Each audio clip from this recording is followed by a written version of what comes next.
Mislim da je imunizacija velika stvar, velika dobrobit za samo čovečanstvo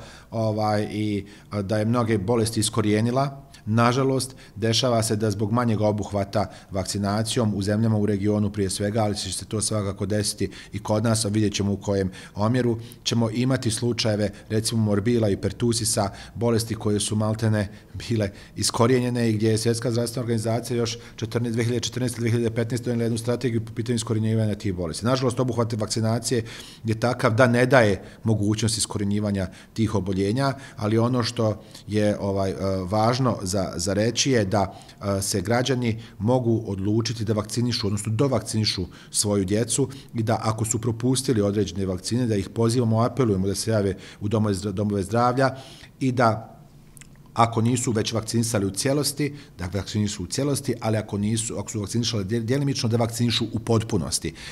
djecu. To je vrlo, vrlo važna stvar, jer nas kolektivni imunitet kod vakcinacije štiti. To je tema koja je bila i prije, da tako kažem, u pandemiji kao termin vrlo poznata. Suština je u tome da sa vakcinom štitimo jedni druge, osim što štitimo sebe. I to je ono što je značajno i porazno je da danas u ovo vrijeme imate 4 djeteta, bebe, koji su u Srbiji preminule zbog toga što su oboljeli od pertusisa, a ta djeca nisu mogla sama zaraziti pertusisom, morao ih je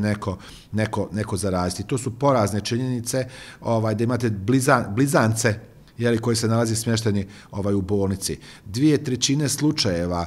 djece koja obole od pertusisa se obično hospitalizuju. Oni ne mogu da drugačije žive ako nisu nego hospitalizovani, s obzirom da su njihove bronhije uske, još uz određenu upalnu reakciju i oboljenje postaju još uže i onda možete da mislite samo kako se to dijete pati kada diše. Tako da su to, mislim, vrlo, vrlo važne stvari. S druge strane, kada govorimo o morbilama kao drugom zaraznom oboljenju, izuzetno zaraznom oboljenju, gdje jedna osoba u doba zaraznosti može da zarazi 17 do 20 drugih osoba, onda možete da zamislite kojom se eksponencijalnom brzinom takvo oboljenje širi. Mi sad imamo u Federaciji Bosne i Hercegovine registrovanu jednu epidemiju u Tuzlanskom kantonu, tako da nije neuobičajeno da će se u Republici Srpskoj pojaviti vjerovatno djeca koja su oboljela od samih morbila, tako da to zarazno oboljenje opet koje može da uzrokuje teške komplikacije i kroz upale pluća, ali i kroz upale moždane ovojnice, upale mozga, koje mogu da dovedu različitih sekvela, je takvo da može da bude katastrofalno. I ono što stalno ponavljam, nemojte da mislite neće mene. Znači, kad se zaštitite, onda imate osnov da razmišljate neće se to baš meni dogoditi, ali ako se ne vakcinišete, ne zaštitite, nemojte da mislite neće mene i neće moje. Što kaže, ne želim nikome da se to desi, ali ovim putem opet apelujem na vakcinaciju, imunizaciju. Domovi zdravlja su tu, spremno čekaju, javite se, bit ćete i pozvani, vakcine su dostupne, sve se nalazi dostupno, tako da je stvar toga da se dođe i vakciniše. Oko HPV vakcine, samo ću se tu nadovezati kratko, negdje preko 2100 građana djece je vakcinisano, to su kategorije koje imaju besplatnu mogućnost vakcinacije, na kraju krajeva i moja djeca su vakcinisana, i dječak i djevojčica, tako da je to nešto što je, mislim, prije svega neophodno i za dječake i za djevojčice koje najčešće oboljevaju, odnosno osobe ženskog pola, ali i muškarci oboljevaju, s tim što se mora znati da su muškarci prenosioci, tako da to je u stvari briga o porodici. Ako govorimo o demografiji, ako govorimo o